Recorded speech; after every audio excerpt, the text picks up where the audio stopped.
been interesting times for the headlines. The controversial Sandow Batangas Mayor Antonio Halili was shot dead as he was presiding over the town's flag ceremony. Classmates of 12 boys trapped in a flooded Thai cave spoke of their hopes for a miracle rescue as divers inched through thick and mud water towards an air pocket where the group is believed to be. They've been missing for 9 days. Mexico's next president, anti-establishment leftist Andres Manuel Lopez Obrador, vowed to bring deep change after winning a resounding election victory. And a notorious career thief who was once France's most wanted man pulled off a daring jailbreak, fleeing a prison near Paris by helicopter in a commando-style operation.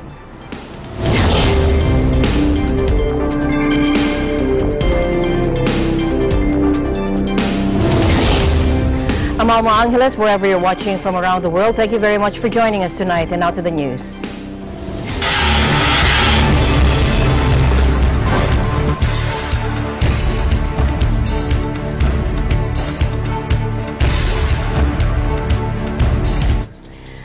Controversial Sandow Batangas Mayor Antonio Halili was shot dead as he was presiding over the town's flag ceremony on Monday. The police said Halili was shot around 8 a.m. Now, this video posted by Jerry Ison Laresma, Sandow City Information Officer, showed Halili standing beside other city officials. Now, a few minutes later,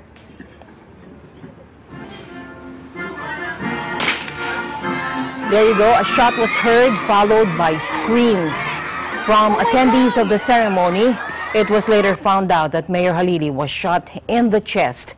He was rushed to CP Reyes Medical Center but declared dead on arrival around 8:45 a.m. by attending physician Dr. Alendrix Carandang.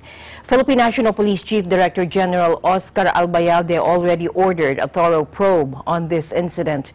Halili was known for his controversial Walk of Shame campaign, where arrested suspects were being made to walk around the city as a form of punishment. Now, whether the incident was a result of Halili's Walk of Shame campaign will be determined in the investigation, according to police. Meanwhile, the Philippine National Police formed a Special Investigation Task Group, or SITG, to look into the killing of Mayor Antonio Halili, who was shot dead during Monday's flag-raising ceremonies at the Sandow City Hall in Batangas.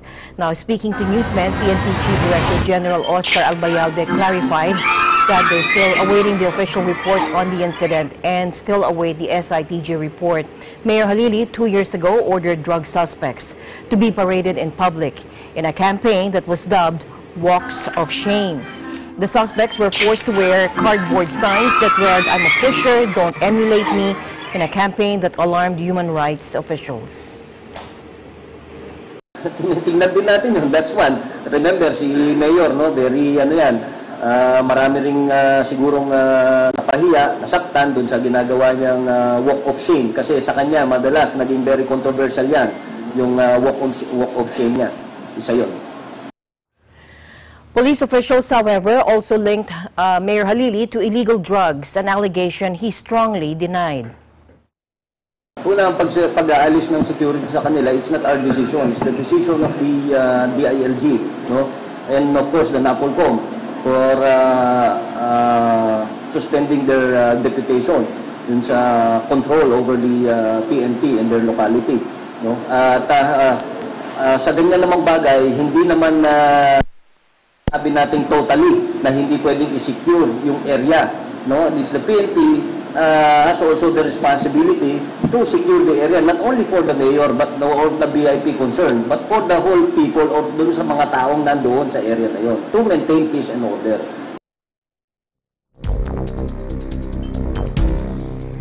In other news, Indian police launched an investigation after a family of 11 was found dead inside their home in New Delhi. Police have cordoned off the home in Burari in the north of the capital, where the bodies of 7 women and 4 men were discovered Sunday. The victims included a 77-year-old woman, her 2 sons, their wives, a daughter, and 5 grandchildren. Now, 10 of the bodies, which were apparently found by a neighbor, were hanged from an iron rail attached to the ceiling, and an 11th body, that of the elderly woman, was lying on the ground. Local news reports said a neighbor made the grisly discovery after checking on the family after they failed to open their shop. The police said the circumstances that led to the deaths were not clear. Now, several officials initially said that the family members had killed themselves, but no suicide note was found at the scene. Now, officials later told Indian news outlets that the family members may have been murdered. The police said in a statement released Sunday evening that handwritten notes found in the house pointed towards the, quote, observance of some definite spiritual or mystical practices by the whole family. Police are questioning neighbors and scanning CCTV footage in the area for more leads.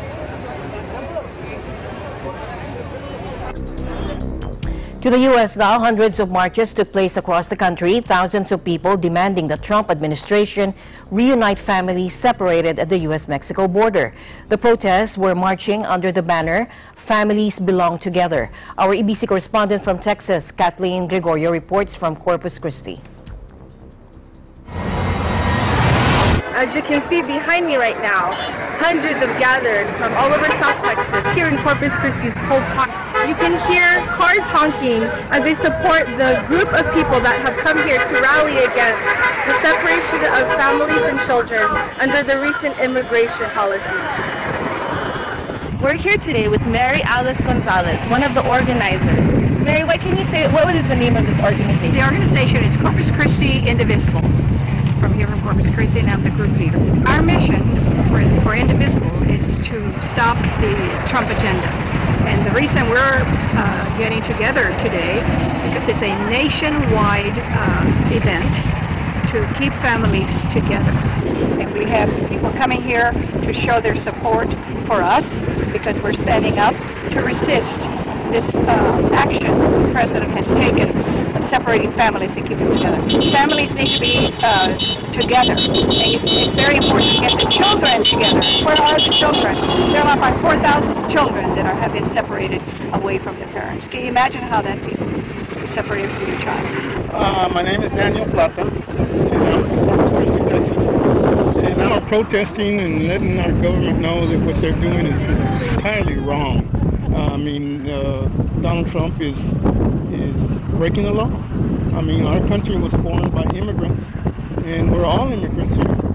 So these people that are running away from gangs and the cartels and everything, they just want a quiet, peaceful life. And that's what I'm doing here today, is giving them, protesting that right for them. Purpose is to show our community that we are standing firm with the immigrants. We believe in keeping families together, because families should be together, and stop this inhumane treatment of immigrants. They are not animals, they are not criminals, they are not illegal, they are human beings seeking refuge in our country. The turnout is wonderful. We're very happy that so many people came to support us. Some community people can help us by coming out to all of our protests and being here with us and showing support. That's the main thing. You can help by donating money to organizations that are posting bail and bond, and also by calling your members of Congress. Call your representatives, federal and local and state. Keep calling, keep calling. The next thing we can do is to go out to vote. Don't forget to vote. Vote is your power. Voting is our power. We're going to have to do it with a vote. Reporting from Corpus Christi, Texas, I'm Jane Kathleen Gregorio, your EBC correspondent, and I'm 1 with 25. Meanwhile, New Yorkers also took to the streets against President Trump's hardline immigration policy. Take a look.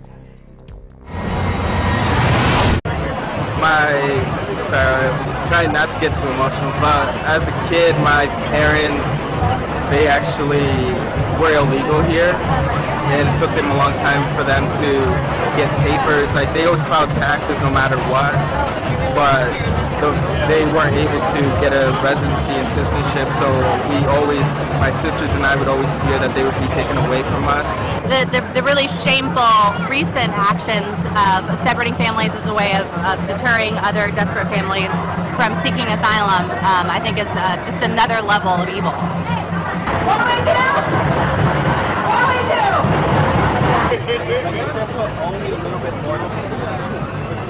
No hate, no fear.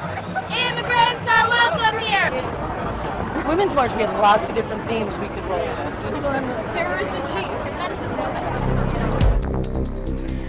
In other news, Mexico's next president, anti-establishment leftist Andres Manuel Lopez Obrador, vowed to bring deep change after winning a resounding election victory. But he sought to soothe fears he will unleash authoritarian tendencies in office. Take a look. Con el gobierno de Estados Unidos buscaremos una relación de amistad y de cooperación para el desarrollo, siempre fincada en el respeto mutuo y en la defensa de nuestros paisanos migrantes que viven y trabajan honradamente en ese país. The sharp-tongued, silver-haired politician known as AMLO won 53% of the vote according to an official projection of the results. It's a major shift in Mexican politics. The PRI and PAN have governed for nearly a century, and Lopez Obrador will be the country's first leftist president in recent history when he takes office on December 1st. After a campaign of lofty but vague promises, Mexico is now keen to see what the change will actually look like. In his victory speech, Lopez Obrador cited one overriding priority: eradicating the country's festering corruption. President Trump, whose anti-trade, anti-immigration policies have infuriated Mexico, appeared ready to start off on the right foot. In a tweet, he said, "I look very much forward to working with him." He tweeted, "There is much to be done that will benefit both the United States and Mexico." To Thailand now, classmates of 12 boys trapped in a flooded cave spoke of their hopes for a miracle rescue as divers inch through thick mud and water towards an air pocket where the group is believed to be. Take a look.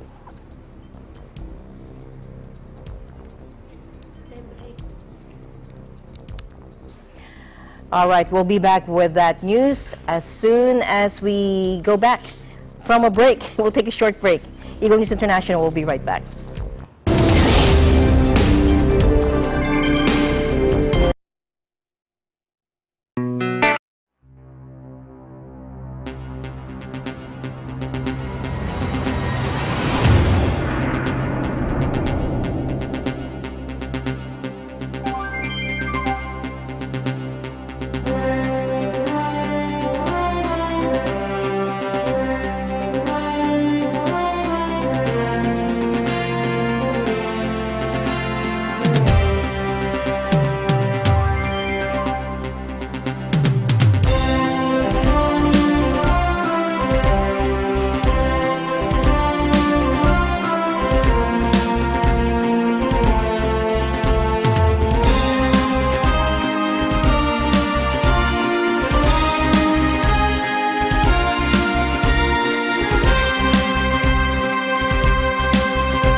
right, welcome back. Classmates of 12 boys trapped in a flooded Thai cave spoke of their hopes for a miracle rescue as divers inched through thick mud and water towards an air pocket where the group is believed to be. Take a look. When we start, I don't have plan. He come and speak to me and we play football together. I want to say, come. I want to let him come and then let's play together. I miss him. Now, there's been no contact with the boys aged between 11 and 16 since they went missing with their football coach 9 days ago. The massive rescue effort has been hampered by heavy rains that flooded the Tham Luang cave in northern Thailand, blocking access to chambers where it's hoped the group will be found alive. เป็นห่วงเพื่อนๆที่เข้าไปอยู่ในถ้ำเป็นเวลา9 คืน8 วันครับคิดถึงเพื่อนอยากให้ออกมาซ้อมบอลด้วยกันอีก Officials on Monday said the divers were less than 1 kilometer from an elevated area called Pattaya Beach, where the boys are thought to be stranded. Scores of divers, including foreign experts, have been sent into the cave with numbers of oxygen tanks, establishing a base camp inside the chambers over the weekend.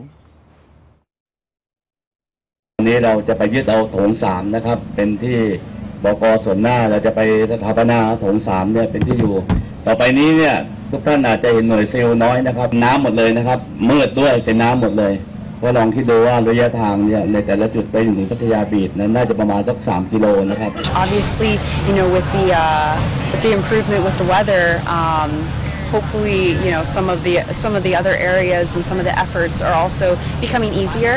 You know, it's very difficult to be able to survey the land in rainy conditions or dive in rainy conditions, but I want to say that it's amazing. Like, my heart goes to the, you know, obviously to the children, to the coach, but to the rescue workers here. Now, the search has entered the 48-hour phase. The youth football team and their 25-year-old assistant coach went into the cave on June 23 after a training session and got stuck when heavy rains cut them off from the entrance. Rescuers found their bicycles, football boots, and backpacks near the cave's entrance and discovered handprints and footprints further in. But those are the only signs of the boys so far, and no one knows if they're still alive. They likely have access to fresh water inside the cave, and officials believe they brought snacks into the cave and possibly headlamps as well. In other news, earlier or last week, President Moon Jae-in has called off his entire schedule for the remainder of last week as advised by his doctor. Our EBC correspondent from South Korea, Alona May Paha, reports from Seoul and tells us why. South Korean President Moon Jae-in has closed off his schedule for the remainder of the last week of June. According to the presidential office, Chonghwa-dae, President Moon was advised by his doctor to do so because of his diagnosis with the flu. Chonghwa-dae spokesman Kim Yoo-kyum reported, "He has been strongly advised by his doctor to rest until this weekend, so he decided to call off his entire schedule for the week." According to Kim Yoo-kyum, the president reportedly caught the flu due to fatigue and continuous workflow following his recent visit to Russia. After a 4-day state visit to Moscow and the Russian city of Rostov-na-Donu, where he witnessed the FIFA World Cup 2018 match between South Korea and Mexico, he returned home to South Korea. This past Wednesday, President Moon canceled a meeting with top government officials. This cancellation gave speculations to the public about his overall health and suspicions about whether he was holding a secret meeting with North Korean leader Kim Jong-un. The South Korean and North Korean president had their first publicized summit this year on April 27th, as well as a second summit on May 26th. Despite having a flu, Chonghwa-dae spokesman said President Moon is in stable condition and is simply taking a rest. This is Alona Paha, EBC correspondent from South Korea, and I am one with 25. Thank you, Alona. Well, after recuperating from his flu, South Korean President Moon Jae-in will make a state visit to Singapore from July 11 to the 13th. This is according to the Presidential Blue House on Monday, and Yonhap News Agency reported this as well. The state visit will be the first of its kind since President Moon took office in May of 2017. Take a look. President Moon will meet President Halima Yacob and Prime Minister Lee Hsien Loong, according to the Presidential Office spokesman. President Moon is scheduled to give a speech in Singapore on his vision and policies for permanent peace on the Korean Peninsula, as well as cooperation with Asian countries in the region.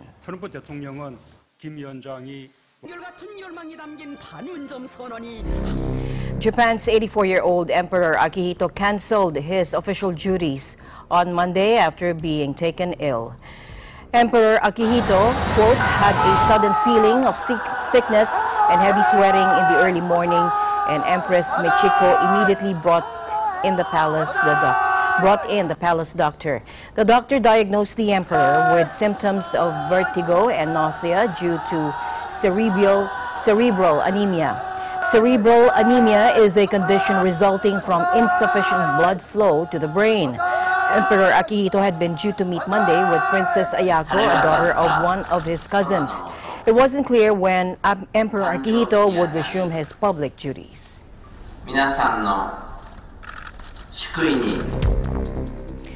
Staying in Japan, an explosion at a chemical plant has killed one person, according to officials. At least a dozen people were injured after the incident at the facility in central Japan's Fukui Prefecture, according to fire authorities. A total of 12 people were sent to hospitals after the explosion. One died and another is seriously injured, according to authorities. Public broadcaster NHK said the plant manufactures pharmaceuticals and chemical agents without specifying any further details. An image on NHK's website showed a hole on the plant's roof and some broken windows. Yellow smoke was also reportedly seen billowing from the plant after the explosion, but there was no immediate indication that chemicals were leaking from the facility. Now, despite the optimistic tone coming from the White House, another picture may be emerging. Reports that North Korea intends to secretly maintain some of its nuclear stockpile and production facilities raised questions about President Donald Trump's insistence that the North was no longer a nuclear threat after his historic summit in Singapore. The Washington Post cited 4 unnamed U.S. officials who it said had seen or been briefed on new intelligence findings that point to preparations for deceiving the U.S. The Post's report came after NBC News said the North has been increasing nuclear weapons fuel production. NBC News quoted intelligence official as saying Pyongyang has in fact been increasing fuel production for nuclear weapons at several hidden sites. It said the North was working to, quote, extract every concession from the White House rather than give up an atomic arsenal it has spent years developing. The only uranium enrichment spot North Korea has acknowledged publicly is in Yongbyon, north of Pyongyang, but reports of secret facilities have surfaced. On Sunday, President Trump stopped by his confidence in the North's efforts. I think they're very serious about it, Trump said during an interview on Fox News. U.S. Secretary of State Mike Pompeo has said he plans to meet with Kim Jong-un to flesh out details of the disarmament promise, but he insisted that North Korea is serious. In other news, a notorious career thief who was once France's most wanted man pulled off a daring jailbreak, fleeing a prison near Paris by helicopter in a commando-style operation. Redouane Faid, 46, who previously said his life of crime was inspired by films such as Scarface, broke out of the prison with the help of 3 armed accomplices, according to sources close to the case. It's the second time Faid has pulled off a spectacular jailbreak. In 2013, he blasted his way out of a prison in northern France using dynamite. Sunday's escape from the penitentiary in Rouen in the French capital's southeastern suburbs took just minutes, the prison authorities said, adding that no one had been injured. Redouane Faid was being visited by his brother in Rouen prison in the Paris region when the man burst into the room on Sunday morning and extracted him. A third man waited in the helicopter in the prison courtyard to watch over the pilot. A police source said the helicopter pilot was a flight instructor waiting for a student when he was seized by Faid's accomplices before being later freed in a state of shock. The escape came after an appeals court in April sentenced Faid to 25 years for masterminding a 2010 botched army robbery in which a policewoman was killed. Faid, dubbed the Otter by police, has been behind bars since mid-2011 for breaking the terms of his parole over past convictions for bank robberies and brazen heists of cash-in-transit vehicles. And we'll go for another short break. Eagle News International will be right back.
Welcome back. The Department of Information and Communications Technology, or DICT, announced that it will hold public consultations on its draft terms of reference, or TOR, for the entry of a new telecommunications player on July 6.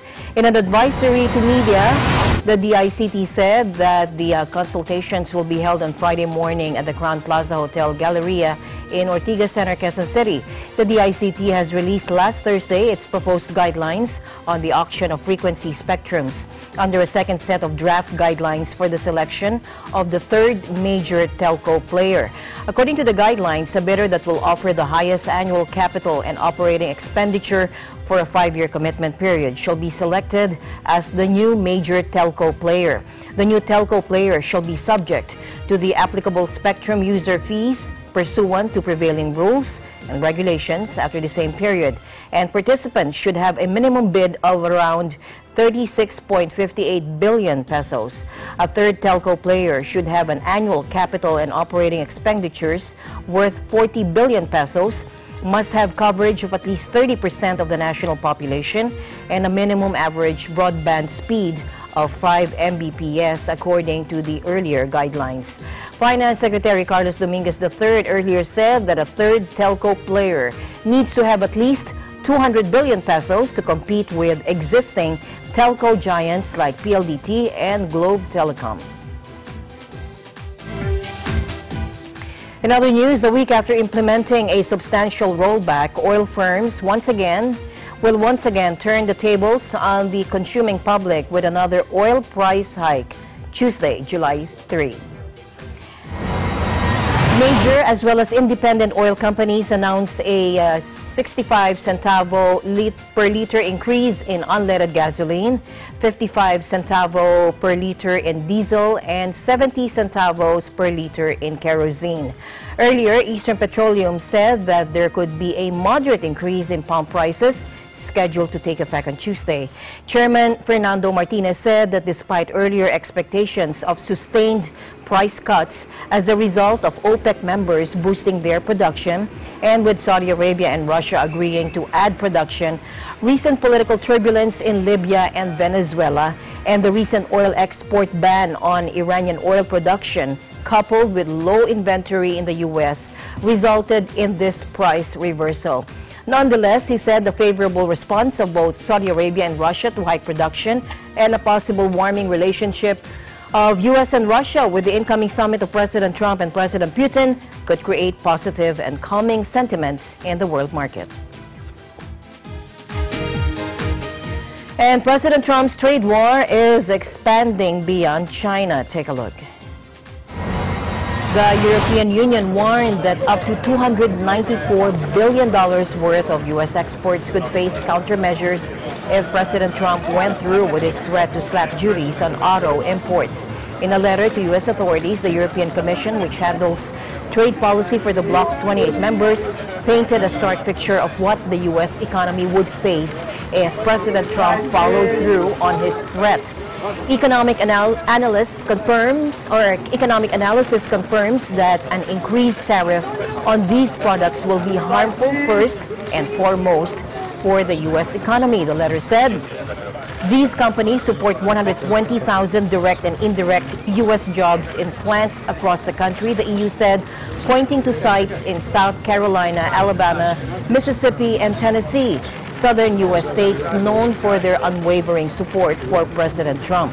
Now, President Trump said Sunday that the EU was possibly just as bad as China, just smaller when it came to how the bloc trades with the U.S. Take a listen. The European Union is possibly as bad as China, just smaller.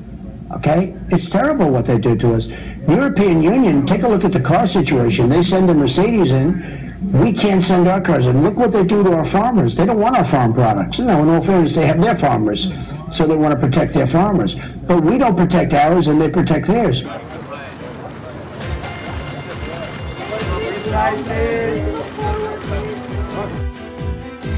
Malaysian Prime Minister Mahathir Mohamad accused European countries of being driven by economic and financial concerns instead of environmental issues in their objection to the palm oil industry in Malaysia and Indonesia.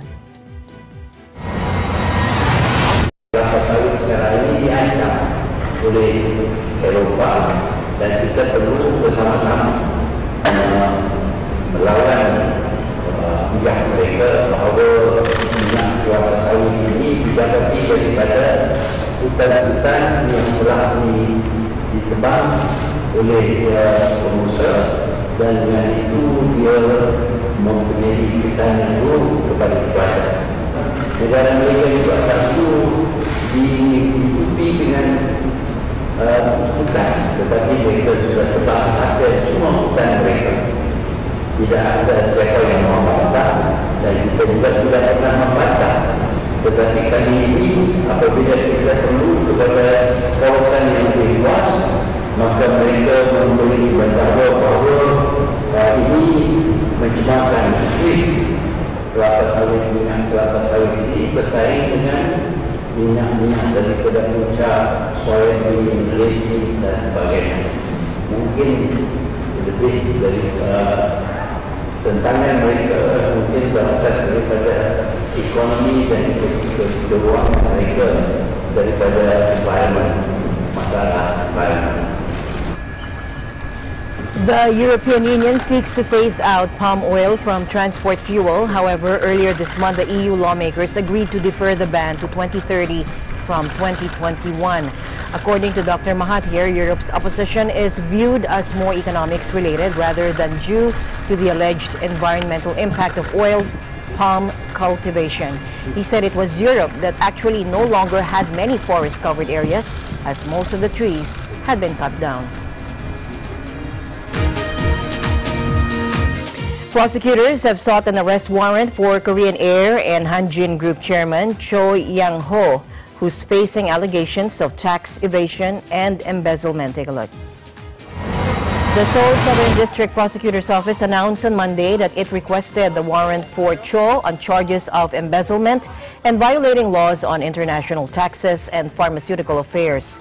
Cho Yang-ho, 69, and his brothers and a sister allegedly avoided paying 50 billion won or $45 million in taxes on the overseas assets they inherited after their father Cho Chun-hoon died in 2002. Cho is chairman of the Hanjin Group, which includes Korean Air, and used to own the now bankrupt Hanjin shipping line. He also faces allegations of embezzling over 20 billion won from company funds and unfairly awarding contracts to companies controlled by his family members. Cho's wife and children are also being probed over alleged assaults, smuggling, and illegal hiring of foreign housekeepers. The two daughters, who held management positions at Korean Air, became viral sensations for temper tantrums, which were dubbed the nut rage and water rage scandals online.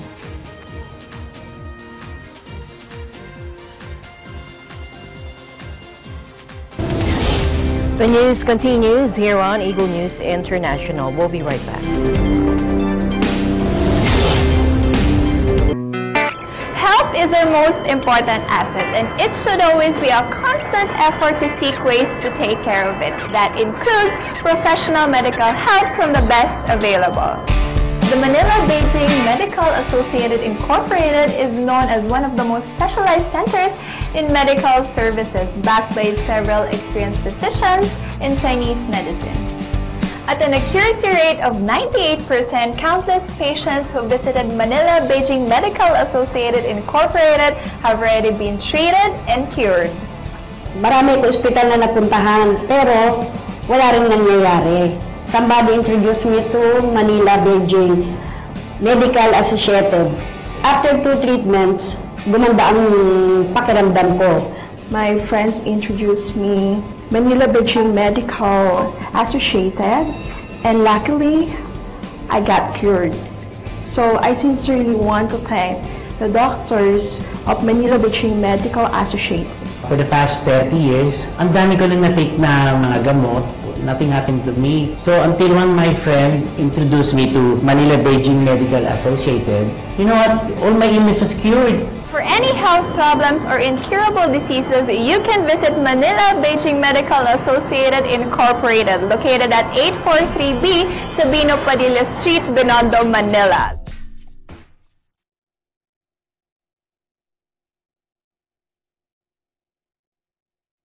Tungkulin ng MTRCB ang mag-provide na appropriate ratings sa lahat ng TV shows. Para ugaliin ng pamilya ang responsableng panonood. Teamwork tayo, parents! Rated G, good for all. Oops, rated PG. Dapat may mga magulang para sagutin ang mga tanong ng kabataan. Sabi, rated SPG, maselan! Higpitan ang paggabay. Pag rated MTRCB, rated responsable.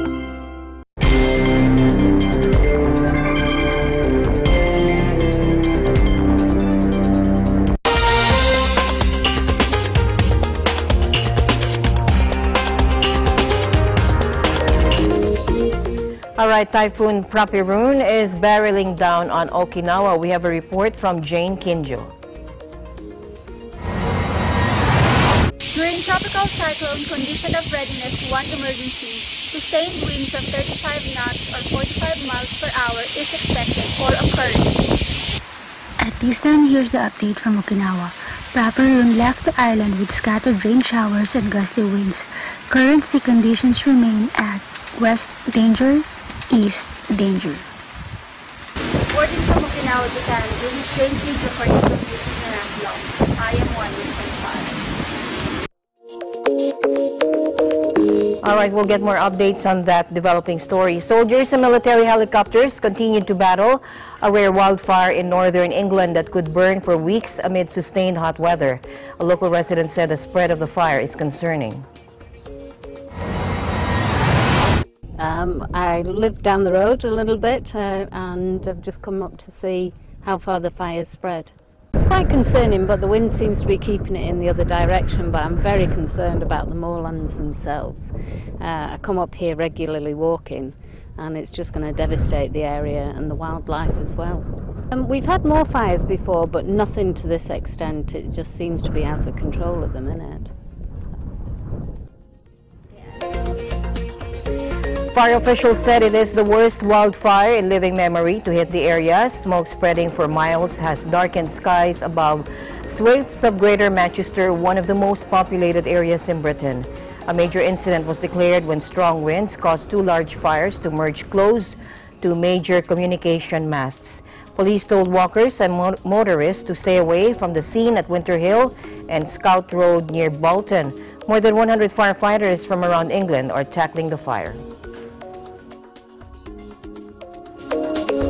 Meanwhile, Californian authorities have issued red flag weather warnings and mandatory evacuation orders after a series of wildfires fanned by high winds and hot temperatures ripped through thousands of acres. Take a look. The latest blaze, the county fire sparked in Yolo County on Saturday, had by Sunday afternoon spread across 22,000 acres with 0% containment, according to CAL FIRE.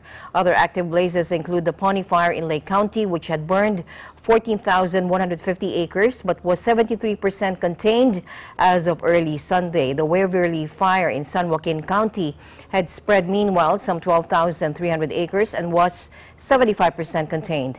Last year was California's deadliest for fires. The Thomas Fire in the Santa Barbara area in December killed 2 people, destroyed more than 1,000 buildings, including multi-million-dollar homes, and torched some 259,000 acres.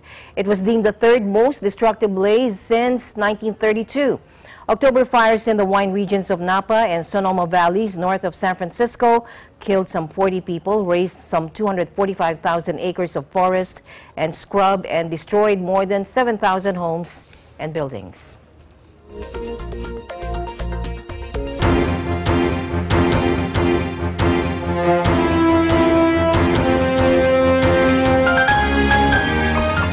Since 1941, the Blood Bank of Hawaii has been providing life-saving products throughout the Aloha State. At present, the nonprofit supports up to 18 civilian hospitals and numerous blood donation drives in partnership with community groups, large or small. Our EBC Hawaii correspondent Alfred Acenas visited one such event and has this report. People may think, because we are a blood bank, that we actually store tons of blood here. The reality is Hawaii's blood supply is perishable and fragile. We depend on 200 people every day rolling up their sleeves because blood doesn't last forever.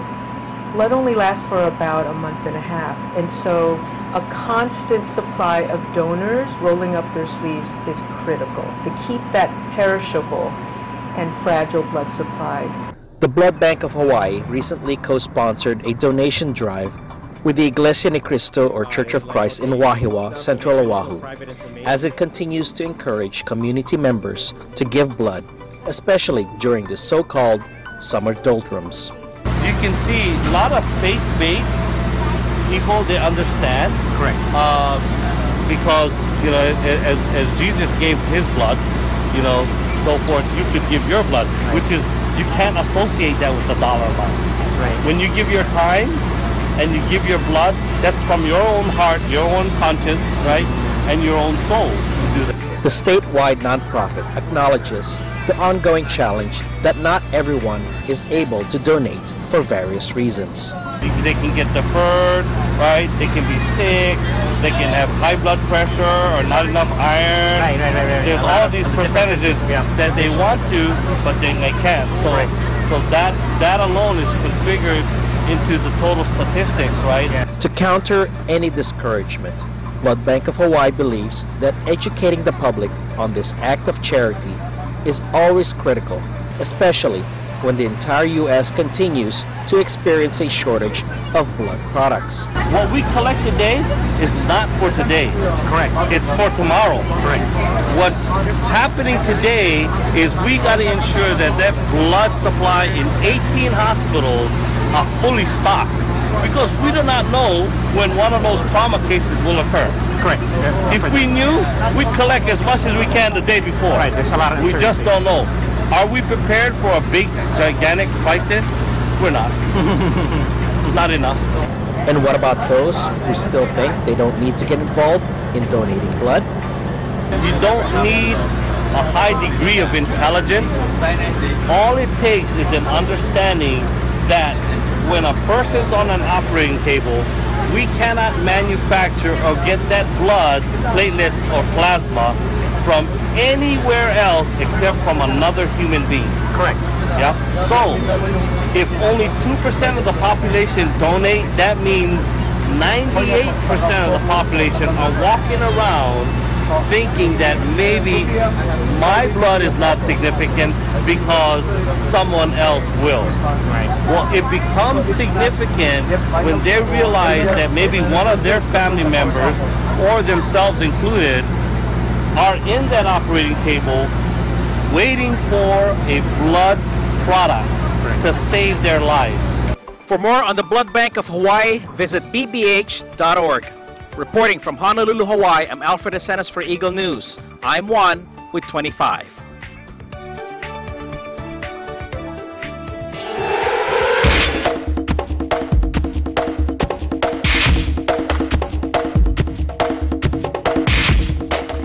All right, LeBron James is to join the Los Angeles Lakers in a 4-year, $154 million deal, according to his agents, ending months of frenzied speculation about the NBA superstar's next career move. James is considered a rival of retired Chicago Bulls star Michael Jordan for the title of greatest player in NBA history. Take a look.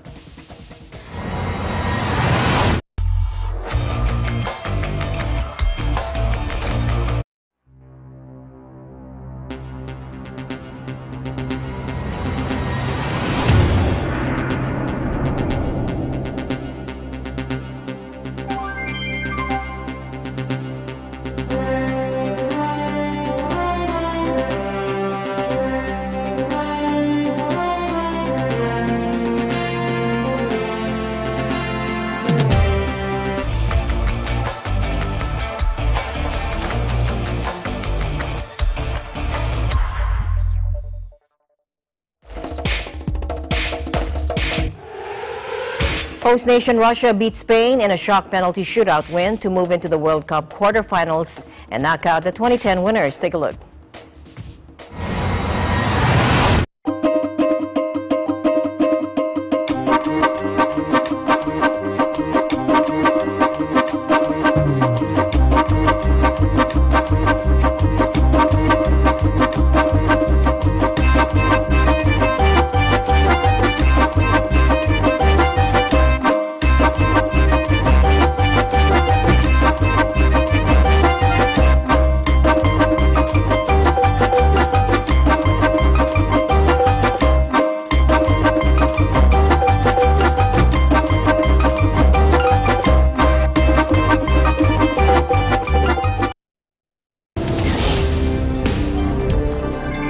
All right, and that's it for tonight's broadcast. For everyone here on Eagle News International, I'm Alma Angeles, always one with 25. Good night.